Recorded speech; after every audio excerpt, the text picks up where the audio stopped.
Welcome to this video about SUMDIF, a 2HP mid-side sum difference processor by Shakmat.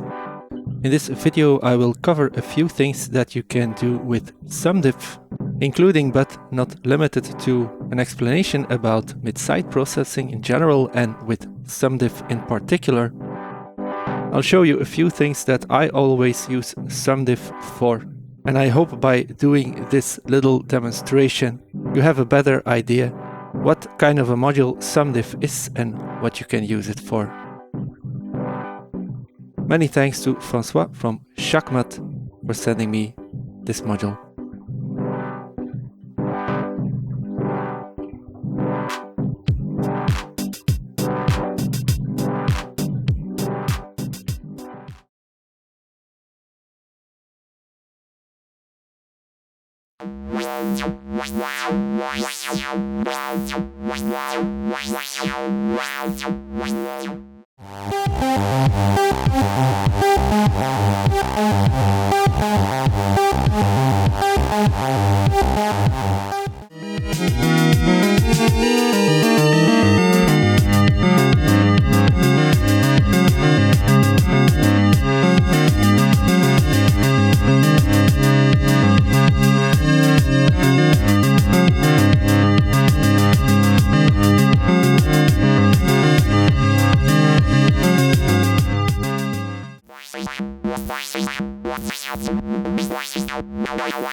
Probably one of the most straightforward things to do with SUMDIF is summing and subtracting.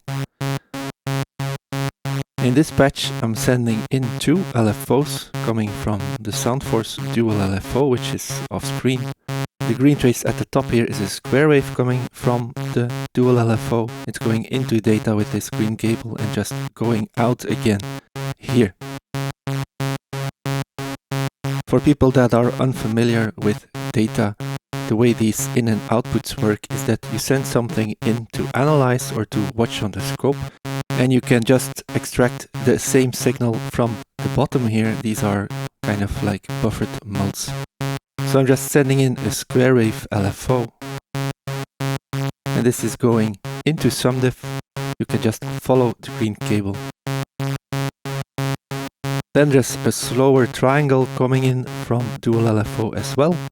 This is the blue cable and the blue trace, and I'm routing that triangle wave through to the second input on SUMDIF. And then if I unplug these for a moment, you can see that the jacks below A and B are A plus B and A minus B. We just get the sum of the two signals at the A plus B output, and we get a subtraction of the two signals at the A minus B output.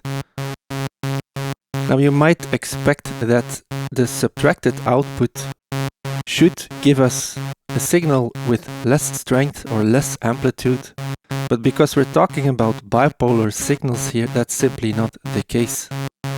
And a much easier way to understand why this is happening is to just look at the A minus B as the sum of A with the inversion of B. And in this patch, B is the blue trace, so while the red trace is the green trace plus the blue trace, the yellow trace is the green trace plus the inverted version of the blue triangle. In this patch, by the way, I'm using the sum and difference outputs to open and close VCAs for a pair of oscillators that are panned left and right. And perhaps it's even easier to see what's happening when we just send in 0 into one of the inputs. So while B, the second LFO, the blue cable, while this triangle is still bipolar, I'm sending in 0 volts into the A section here. And this way you can see that A plus B is just 0 plus the triangle, which gives us the same triangle here in red. And the yellow output is 0 plus the inverted version of the blue triangle, which of course just gives us the inverted triangle. And maybe if you look at it this way, it's easier to understand that the A minus B output will not necessarily give us a signal with an amplitude that is lower than the sum. But let's plug in the LFO again and just play around with the settings on dual LFO and see what happens. So let me switch to a sine wave for A. Let's make it slower.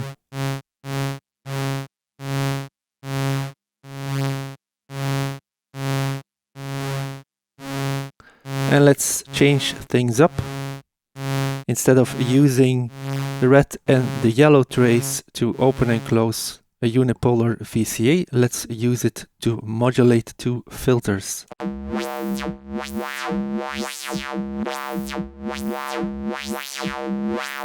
And you can hear and see that sending in 2 LFOs into SUMDIF and extracting the sum and difference and use those for modulation creates a much more lively modulation source. Let's increase the rate of the blue LFO.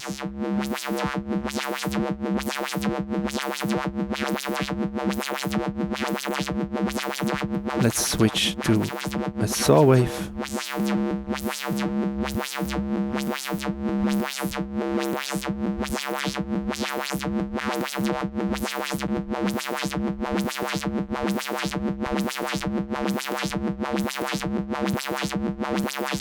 Let's change the green LFO to a sample and hold wave.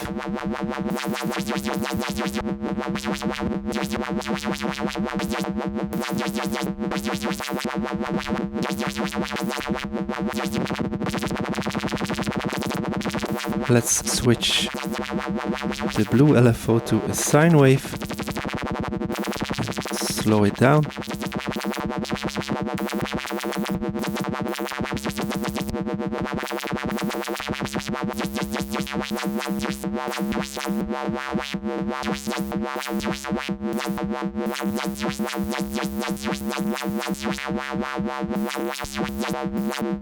Let's go to a stepped triangle.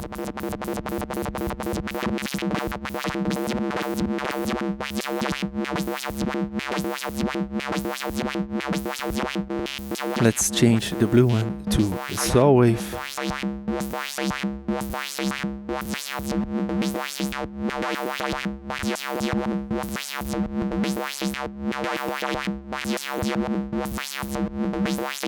And even though right now I'm just using the 2 extracted LFOs to modulate 2 filters, of course you can use these LFOs for anything you want really. Let's switch back to 2 triangle waves.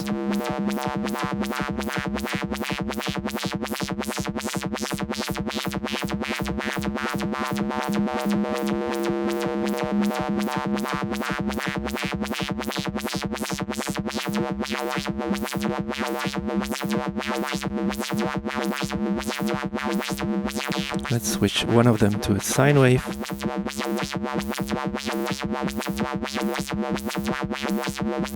Let's try to see what happens when we use 2 square waves.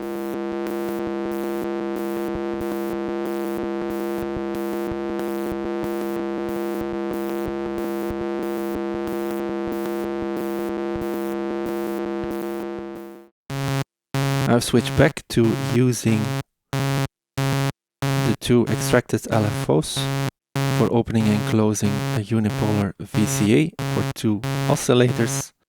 And let's add in the 2 modulated filters.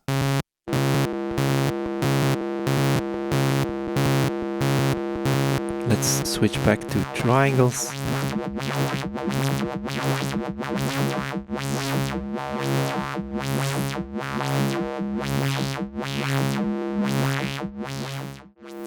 So right now I have switched the operation of my LFOs. Right now they're both synced to a master tempo coming in from Pamela's new workout.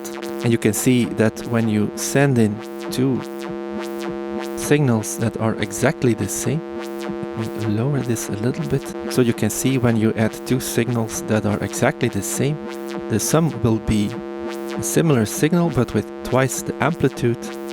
And the difference, of course, will be zero, because when you subtract something from itself, the end result will always be zero. A similar thing can be seen here. When you send in a saw wave and an inverted saw wave, and you add these together, the sum will be zero. It's not perfect, but close enough.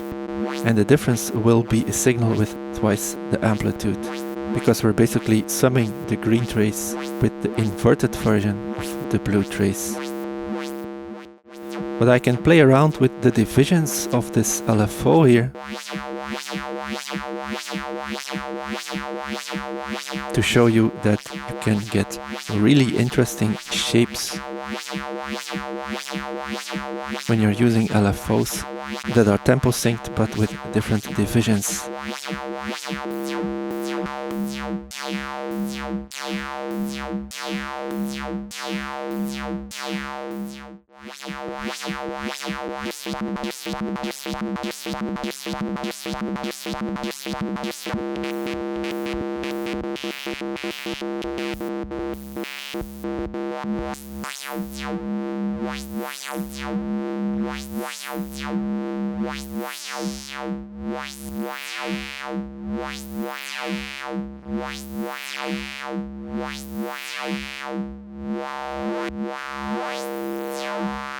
And if you can get the synced LFOs out of phase to each other, you get these kinds of things.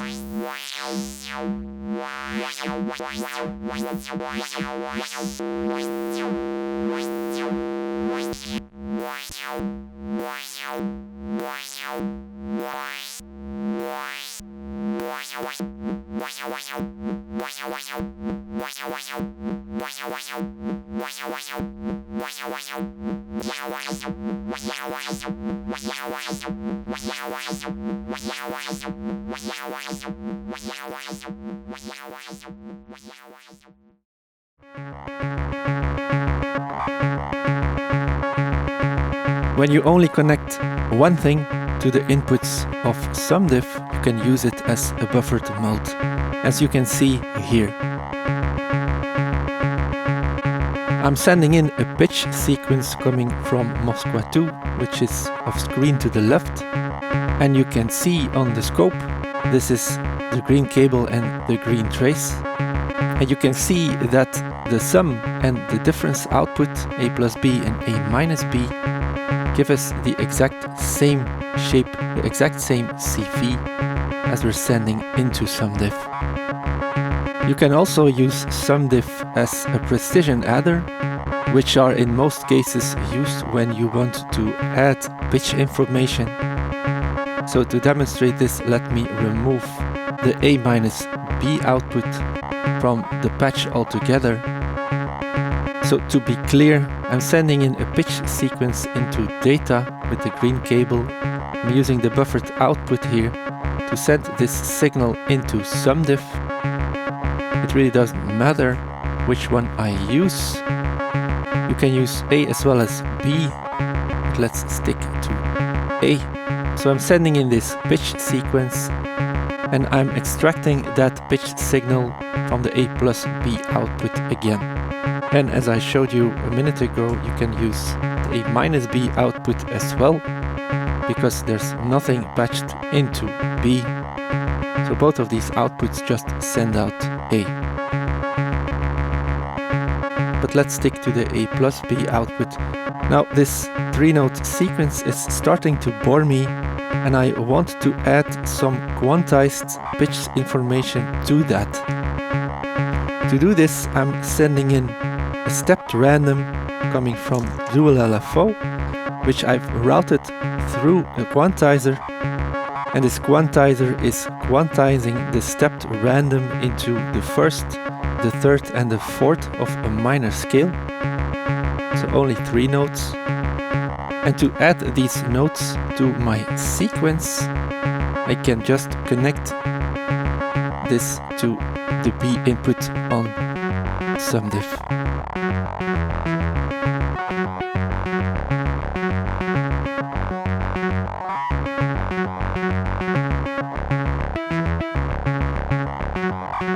And now you can hear that we're not getting notes that are off.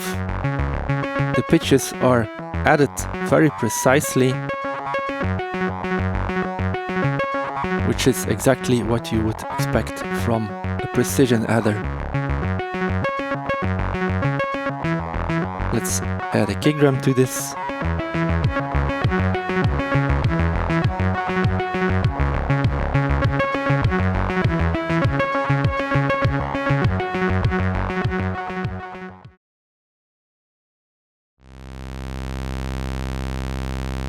One of the ways that I use SUMDIF quite a lot actually, and this is without the volume or amplitude compensation, is to mix audio rate oscillators. In this particular patch, I'm actually making a supersaw by sending a saw wave through compare2. The saw wave that I'm sending in is the yellow trace, and if you're not familiar with the operation of compare2, don't worry. Compare2 is just analyzing the saw wave and it's sending out a square wave that you can see here with the same frequency. And the cool thing with square waves and saw waves is if you add them together at just the right amplitudes, and I'm doing this with the top side of SUMDIF here, if you mix them at the right amplitudes, the output, shown here as the red trace, will be a saw wave that is phase shifted. And now by modulating a parameter on compare2, you get a saw wave that is phase shifting relative to the one we are sending in. Let us listen to this red saw wave here. And I always end up doing this with SUMDIF, even though you could do this with just a regular audio mixer as well. But it's just easy because compare2 is able to extract 2 of those square waves from one saw. So I'm actually able to make 2 of these phase shifted saw waves, and that's what I did with the lower part of SUMDIF. Let's listen to that one as well.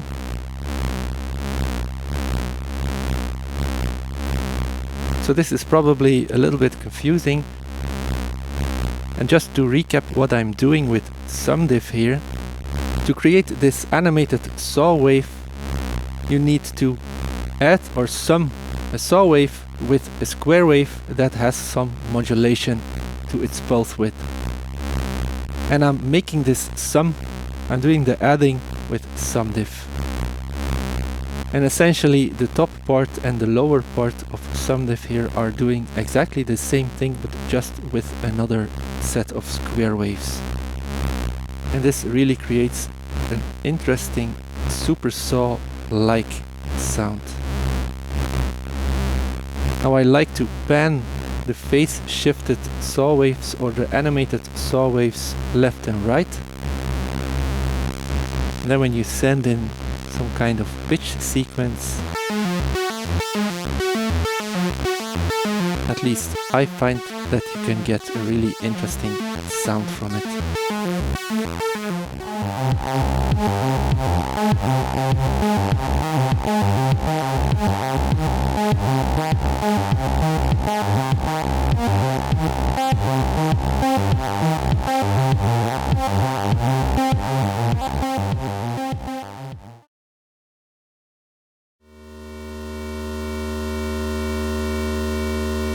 To explain what mid-side processing is, I made this annoying but educational mix of waves.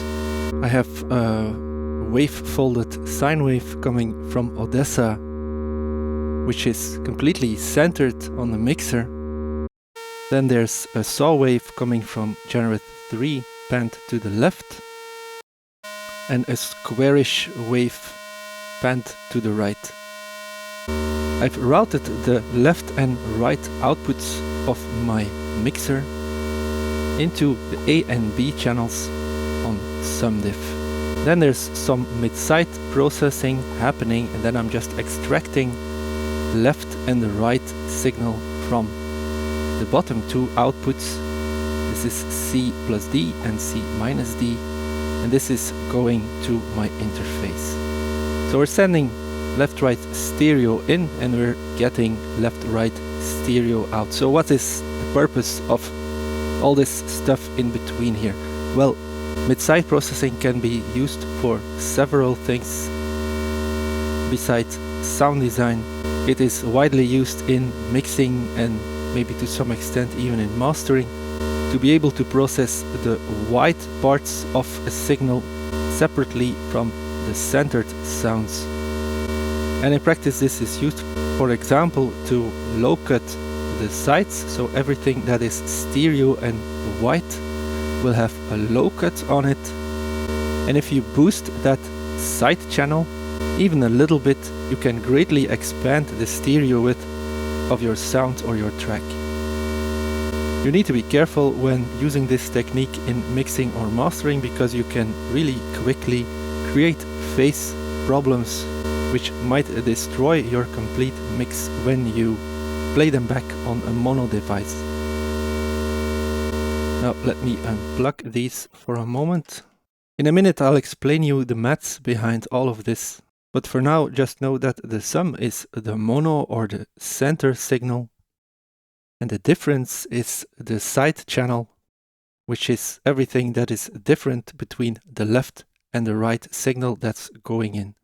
If you try using mid-side processing with a mono signal or a multed mono signal, it will not have any effect because there will be no side channel, because A minus B, when A and B are the same, is 0.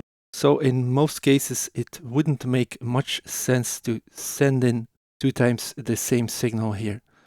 So to extract the mono or mid channel, we need to connect something to A plus B. And to extract the side channel or the width or difference channel, we need to connect something to the A minus B.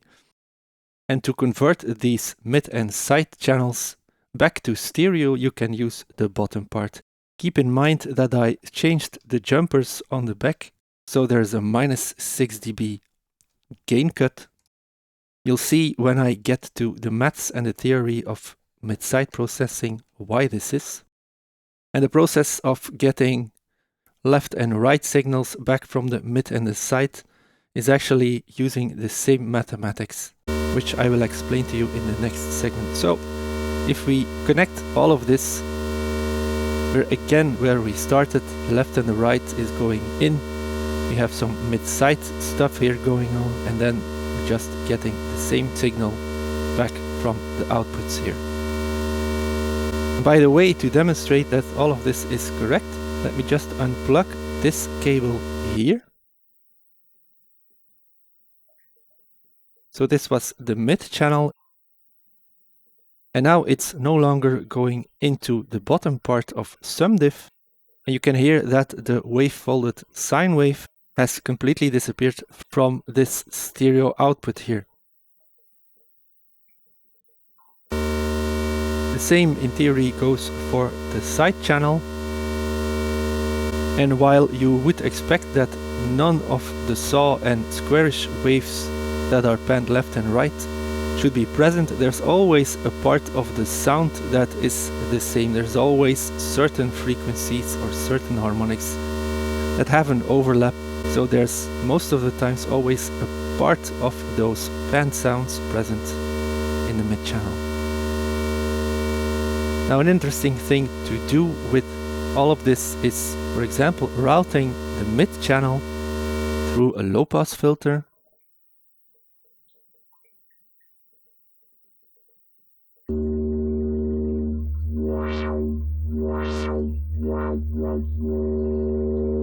And we can do a similar thing with the side channel, but through a high pass filter.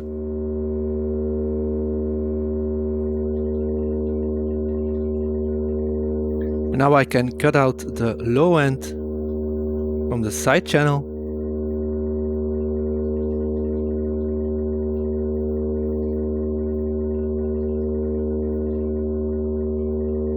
And an interesting benefit of using this kind of routing in a modular context is that when you start modulating, for example, the filters that I'm using right now, let me route the mid channel straight through again. So the mid channel is just coming out and going back in unchanged. But the side channel here is going through a high pass filter, which I'm now modulating. And even though I'm only using one filter, you can get the experience of the sound floating around your head. And this is why mid-side processing is such a useful technique.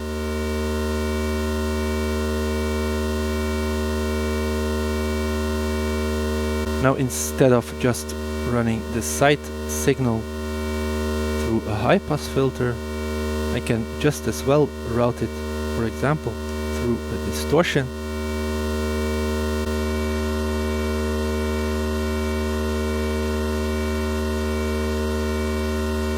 So let me mute the panned signals. You can hear that our base, our center or mid signal, which is still the wave folded sine wave, is not affected at all by the distortion that I'm sending the side signal through. So you can hear the side signal is really distorted, but our base, which is centered, is still just as clean as it went in here. We can, for example, ring modulate the side channel. And this is all really easy because we're extracting two mono signals. The mid channel is a mono signal and the side channel is a mono signal. So you can just use mono effects or processors to create really interesting effects. Let me try to get some oscillator going here.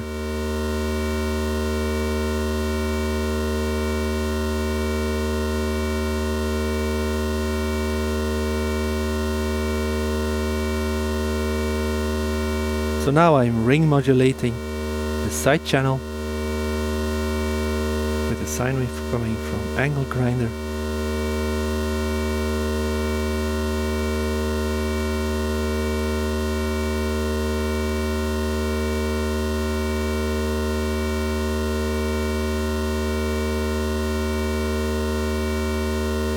And there's loads of interesting things that you can try out with mid-side processing. Now let's go over the mathematics of mid-side processing. I think it can be interesting to kind of understand why this works in the first place. And after that segment I will just show you some more examples of mid-side processing in a complete patch.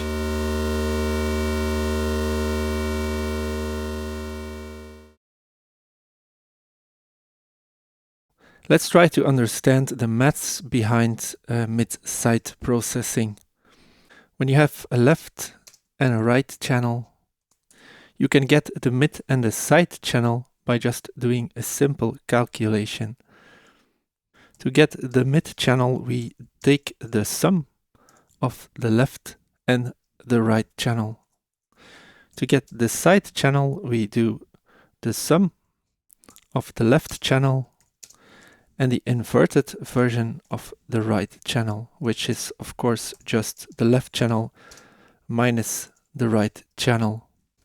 The mid channel is, like I said, just the sum of the two. And we could also And we could also look at this as the mono mix of the left and the right channel.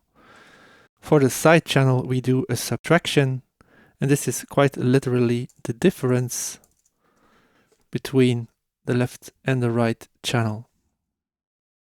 And by doing this inside a module like, for example, the SUMDIF by Shakmat, we can process these mid and side channels with separate effects or filters or whatever you want. There's certainly not a lot of mixers out there that have a mid and a side input. So to be able to do something with this, we need to get a left and a right channel from those separately processed mid and side channels. And this perhaps might come as a surprise, but to extract the left and the right from a mid and a side channel, we do exactly the same thing as we did to extract the mid and the side from the left and the right. So what I mean with that is simply to get the left channel, we take the sum of the mid and the side channel, and to get the right channel, we take the sum of the mid and the inverted side channel, which is of course just the mid minus the side channel. Actually, we need to do one thing more, and that's divide all this by 2. And to show you this is correct, and this is in fact really logical, I'll just insert these into my formulas here. So if we rewrite this, we end up with M, which is L plus R. So M is L plus R. And we need to do this plus the S, which is the side channel. And we saw that this is L minus R. So this is L minus R. And then to make this right, we need to divide by 2. And perhaps now everything makes sense, because if you calculate this, this is just 2 times L. So to get the same amplitudes as we started off with, we need to do this divide by 2. And you'll see that this works for the right channel as well. And by the way, these are completely interchangeable. You can make the sum of these divided by 2 to get the right, and then use this stuff here to get the left channel. It really doesn't matter. In the first part of these calculations, this is exactly the same thing. It doesn't really matter whether you do R minus L or you do L minus R. It makes no difference at all.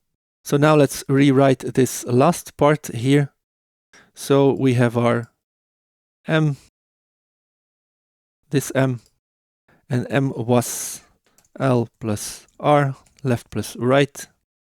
We don't need that bracket here.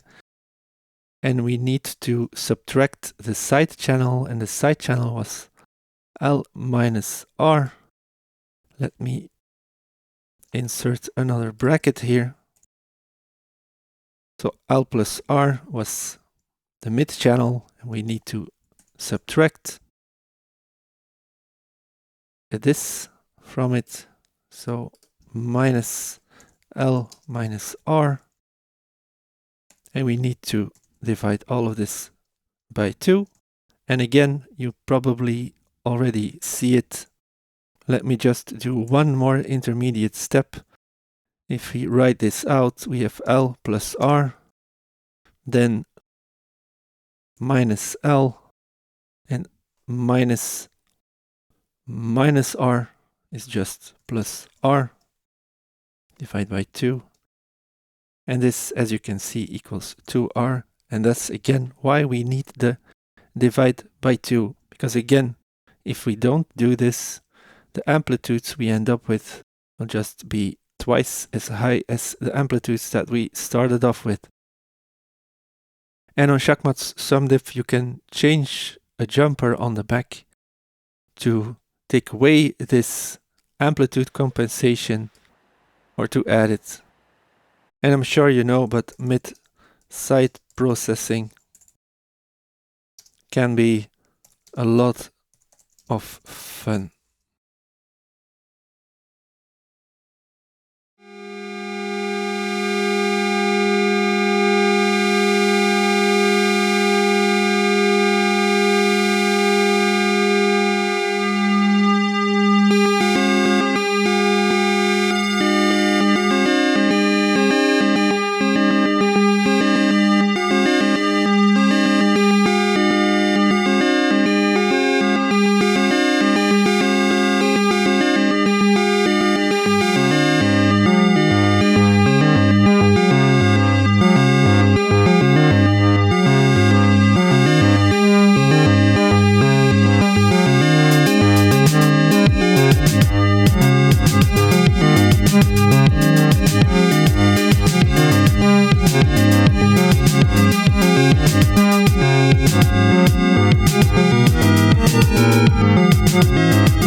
In this patch I have routed the left and right outputs of rings into the top side of SUMDIF,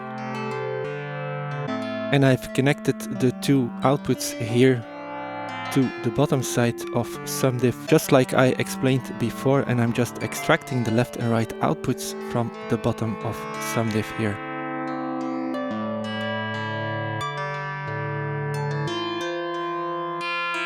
And this already is a stereo signal going in. As I said earlier, it doesn't make a lot of sense to send in a mono signal here. And now I'll bring in some mid-side processing. I'll send the mid channel, which is this blue cable, into angle grinder, which I'm using as a distortion right now.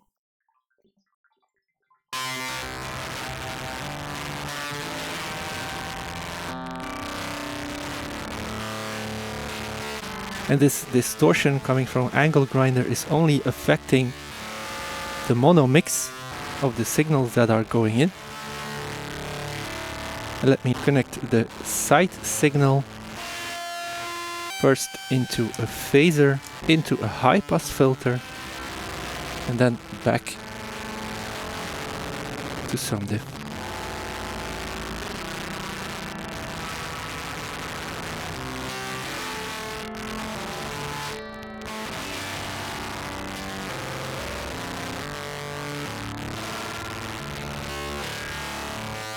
And when I now, let me move my camera here a little bit. If I now move the filter frequency, you should be able to hear that this really creates a white sound. Something really interesting happens when you remove the mid signal.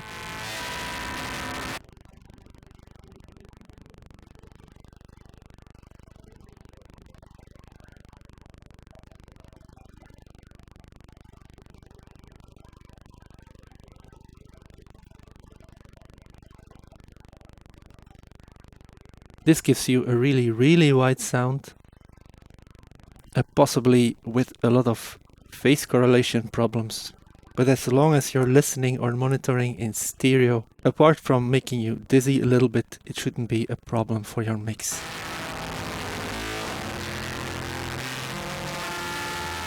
And with everything connected again, it sounds like this. Let me bring in a kick drum.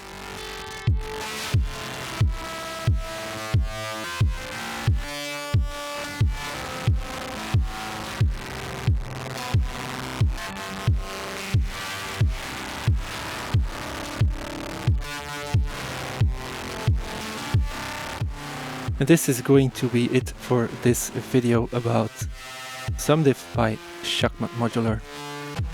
If there's any questions about this module or any other module that you saw in this video, please just leave it in the comments. I usually reply to those as soon as I see them. If you really like my videos, you can support me on Patreon or Ko-fi, which will give you access to my Discord server, which is just a place where me and a few enthusiasts sometimes hang out. I've only been running the Discord server for about a week now, and I already learned a few things from the people over there. So if you're interested in any of that, do check out the links in the description. I hope you learned something in this video. Thank you very much for watching. See you next time. Bye.